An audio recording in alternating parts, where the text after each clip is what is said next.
Jésus avait des pouvoirs supérieurs pour agir, connaître, tout en ne suggérant nullement que cela n'avait rien à voir avec sa divinité, sa nature divine. Il se pourrait très bien que cette intelligence et ce pouvoir supérieur, que nous pourrions appeler surnaturel, était, si je peux présenter cela de cette façon, la norme du genre d'être que Jésus représente en tant qu'homme. Si, sans aucune question de participation à la divinité, un homme ou des hommes peuvent être amenés dans une telle relation avec Dieu, comme celle qu'il avait, eux aussi pourraient avoir cette intelligence supérieure et connaître bien plus qu'une personne ordinaire ne sait concernant ce qui a lieu dans le monde alentour. Ce ne serait pas simplement par des moyens psychiques, mais par l'intuition même d'un lien de l'esprit avec Dieu. J'ose ici suggérer, frères et sœurs en Christ, mettant à part tout ce qui est d'ordre psychique, qu'un tel pouvoir n'est pas absolument inconnu aux chrétiens, hommes et femmes. Pierre ressuscita une personne morte. Les apôtres guérirent les malades, accomplirent des miracles. Était-il Dieu? Non. Par l'Esprit de Jésus-Christ, ils furent amenés dans une relation telle avec lui qu'ils eurent ses pouvoirs par délégation. Les œuvres, il en fera de plus grandes, parce que je m'en vais au Père. Jean 14, 12.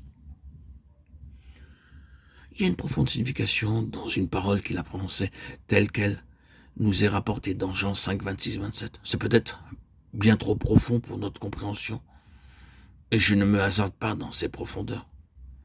Le Père a donné au Fils le pouvoir de juger, parce qu'il est Fils de l'homme, non parce qu'il est le Fils de Dieu, parce qu'il est Fils de l'homme.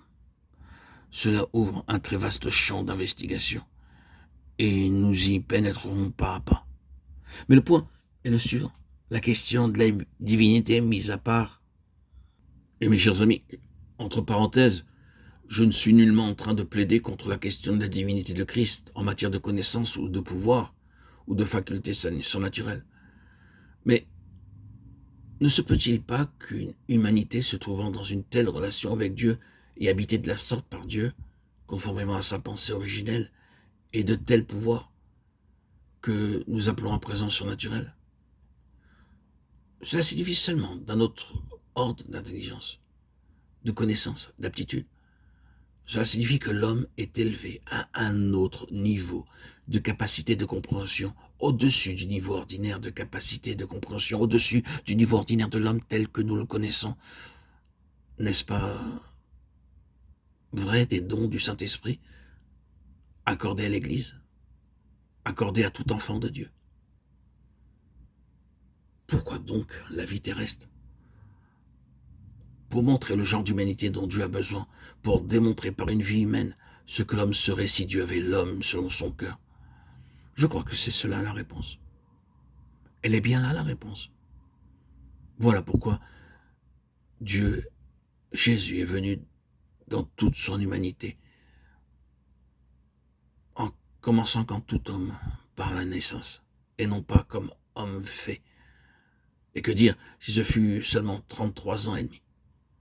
Venant du fond des siècles, j'entends la voix du prophète disant « Il était retranché de la terre des vivants » Ésaïe 53, 8. Sa vie a été retranchée de la terre.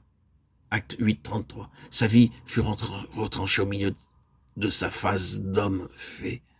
Les hommes ne lui ont pas laissé la possibilité de la terminer. Les hommes ont entrepris une action pour qu'elle ne se poursuive plus. Les hommes l'ont amené, certes, d'un certain point de vue, à une fin prématurée. Satan ne pas avoir. Il ne veut pas avoir ce genre d'homme ici-bas plus longtemps qu'il ne peut l'empêcher. Mes chers amis, ce genre d'homme peut seulement être rendu parfait de l'autre côté. Il n'a pas laissé simplement, il n'a pas fait allusion à sa qualité d'homme fait. Il n'a pas abandonné son humanité. Bien aimé, il demeure là, de l'autre côté, en tant qu'homme. Mais il a accompli ici-bas, dans cette vie terrestre, tout ce qui était nécessaire. Il a démontré ce que l'homme serait si Dieu le possédait conformément à sa pensée. Et il a entrepris une action afin que le reste de la prophétie soit accompli. Il verra une postérité et prolongera ses jours, Ésaïe 53, 10. Oui, c'est un fait, il fut retranché, mais il prolongera ses jours. Les jours de son humanité sont prolongés dans son Église. C'est là ce à quoi nous sommes appelés, frères et sœurs en Christ, mes bien-aimés. Par de longs processus douloureux dus à l'infirmité de notre chair, il œuvre pour faire de nous des hommes et des femmes selon sa nature.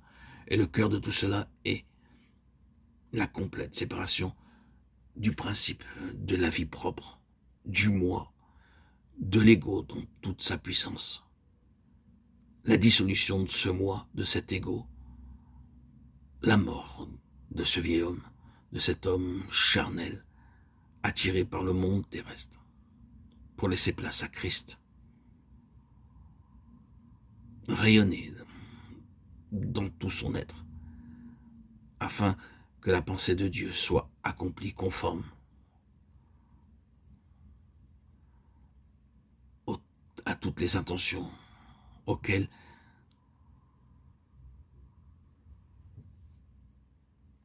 ses inspirations et ses désirs pour nous